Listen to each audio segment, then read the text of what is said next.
Hey, welcome back to another Black City Coffee vlog. In this video, I'm going to do like a Q&A / cupping of our new coffee from Ecuador, Pichincha. We're going to cup this, I'm going to answer some questions, and I'm also going to share with you guys some new stuff that I found out about roasting. We're going to just have a little chit chat and answer some questions, okay? Let's get into it. Little background about this while we wait for our water. These are both light roasts. I have one that is going to be inferior compared to the other one just because I know in my mid phase it was a little bit short. I've been asking two people that I really respect. One, my coffee dad, Steve Green from Mill City Roasters, and Jared from Hasea Coffee about roasting questions. Not specifically about this coffee, but just roasting questions. And I feel like roasting is such a art, and now that I see it cannot really be boiled down to numbers all the time. It really is a craft, a work of art, subjective upon who is roasting, what kind of coffee, what are the conditions, so many variables. And if you didn't know that already, which I knew that already, but it just makes it a little hard, I think, for a newbie to come in and really understand concepts when they're trying to create little like standards for themselves. Like I'm trying to create standards for myself, and numbers are an easy way to do that. And I think perhaps it's a bit lazy to rely on numbers so much. And I say lazy in that like it does make you like, I feel like, I don't mean to offend you or whatever, your ego, whatever like that. But it's a word that tells me to not be lazy, right? Just to do the work behind finding out certain things behind just the face value of numbers.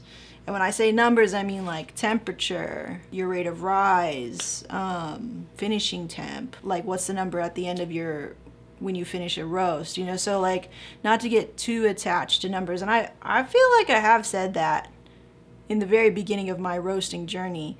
And I did find myself, because of reading books like Rayo's book or whatever, which seems to be the only like, because it's in book form, it seems to be the only like official word on roasting. And I think a newbie may misconstrue what's written in these types of books to mean like the law and the Bible and the end all and then the be all. And I know that he doesn't write that way all the time, but it does feel like that. And when you're new, you're just so thirsty for an answer. And I think that maybe that's the problem. You're thirsty for an answer and you're thirsty for validation, which leads you to try to take shortcuts to learn what you're trying to learn, right? And I think I'm definitely been a victim of that, where I'm trying to get answers from other people instead of just doing the work and going, here's A, B, C, cup, and let the cupping and the taste be and customer satisfaction be the deciding factor, and not numbers. So it's just, to me, I've been going through a lot of like, you know, zooming out and not being so macro into roasting.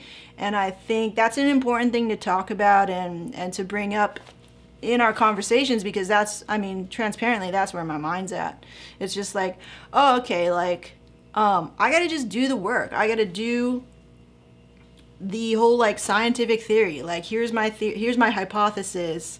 I'm gonna go test it, and then I'm going to see my results and then adjust afterwards. And really try not to let the mistaken reason of trying to seek validation from others, or our numbers don't match, or my graph doesn't match, or anything like that. And then try and judge my own coffee or my skills or something like that. So I think it's important for me to not do that. Just put in the work and try not to be so thirsty for others' validation, to give credit to my own work, to my own findings, my own experience, and back it up with real, you know, results and stuff. And know the why. That's a big core value in like our business, is know the why. Know why you're doing a thing. And after talking with these two people who I highly respect, and I know that I feel like they are the real deal in the coffee industry, is like it's really based, like, not to get distracted from the real goal, right? Can you control your machine? Can you control your rate of rise? Does it taste good? And are your customers satisfied? And are you moving coffee?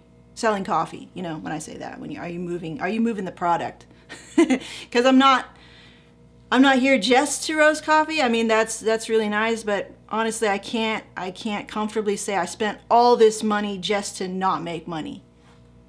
Right? Like, you invested and for now, yes, it is a hobby. It's a very glorified, fancy, expensive hobby at this point. But yeah, my goal is to move coffee, is to sell coffee.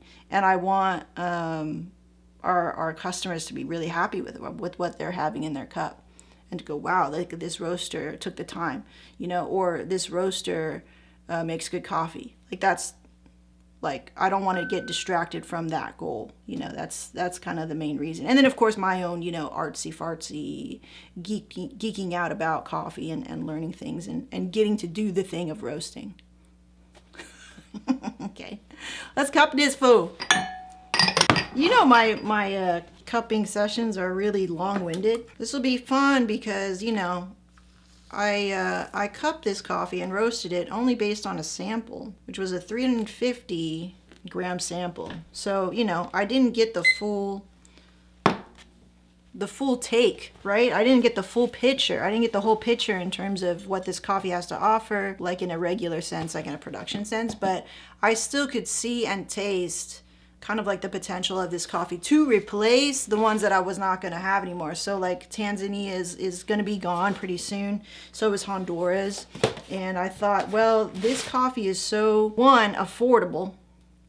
That's always a factor, let's not lie, about, you know, a new roaster coming in and trying to buy a lot of coffee at one time. It's got to be affordable for me.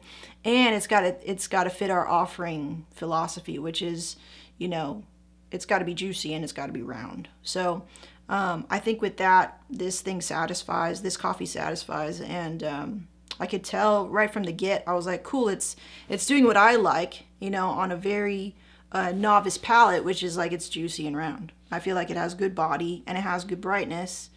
And I like that in my cup. I don't want to, I just honestly don't like tea-like stuff. I'm not a tea drinker. Whenever I do drink tea, I miss coffee. And I like to still feel, even though I love third way coffee, and it's not that sometimes I don't enjoy something super duper bright or super duper light, but I like to feel the coffee coating my mouth. Like, I come from that time, being in my 30s, like I come from that time of nostalgia coffee, of brewing Folgers in a drip in a Mr. Coffee. Like, I come from that time of cream and sugar and Folgers. Like, so that's my base of coffee. That's what I grew up with, and I drank that for years. Much longer, I think. Longer, or maybe just as long, maybe just as long now of drinking this third wave coffee stuff, right? So to me, that's my preference, and that's what we offer here at Black City Coffee. Clear, start. All right, clear. Okay, so I'm not talking to you and what you should do as a roaster. I definitely think you should follow your own path for sure. Because it's just really hard to give advice to people sometimes. When we talk about giving advice, because I don't know your whole situation. So, but I get it, because I do the same stuff, and I'll ask people like, hey, can you help me with this? They're like, okay, what's the whole situation going on? And I'll try to do that more, and I don't mean to come off like mean, if that's what you feel. Like, I don't mean that if I say no to, can you pick my brain? I'm just saying that I don't have all the time in the world to spend with people to answer the same question over and over again. I have another job, like I have a real other job besides this. So I just don't have the time, and I don't think that's fair to me, because it would be taking up my time. It would be taking me away from all the things that I want to do, right? But I do want to help you, so I refer you to my Q&As, and that's why we do Q&As, so that you can replay these questions that have been asked over and over again. We're at 3 minutes post the brew time, so I think we're cool.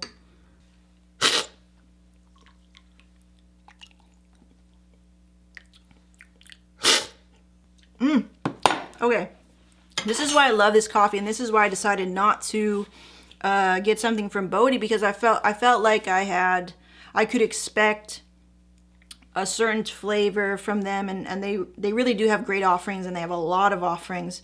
But it was hard to get my hands on something with this anaerobic washed process. That was the key. I was like, I need to find something with these fermented experimental processes of coffee. The problem is that it was expensive, because they're doing this different process. It takes a lot more time. It's more experimental, blah, blah, blah. But when you do that, and in my experience of cupping a bunch of coffees from Kopi Coffee, I think it's called Kopi, something like that. But time and time again, whenever I cup something that's fermented process, whether it's like anaerobic washed, anaerobic natural, whatever, anaerobic or something like that, when there's something having to do with some sort of fermentation process, bam, I get these notes, which are they're bright, they have body, but then they have this like wine-like quality. And again, I've said this before, is like, it reminds me of geishas. Geishas are like that. Like, if you haven't tried geishas yet, they're just hitting all these notes really well, and you do feel like you're drinking something of substance, like it has good body. It doesn't feel like this light, very delicate, nuanced cup. It feels like it still has a lot of like solid mouthfeel on the palate, but then it's still bright, and it's sort of hitting you with all these like extra layers of flavor. And I think that's what happens in fermented processed coffees. And like these, I didn't even roast these perfectly, but they have that quality, those qualities still. And that's because the green is so good. And me as a roaster, I'm really just trying to bring out and guide this really good green into the finish line. But all of the things are there, like all of the great flavors are already there because of this farmer, Siempre Verde Farms, producing such a really great coffee. And they have one type of coffee. I forget what the varietal is. I'm gonna have to ask them, but it's just a very high quality coffee, and it was so affordable. And I was like, hell yeah, get me some of that. And it hits that button for me, which is juicy, round coffee.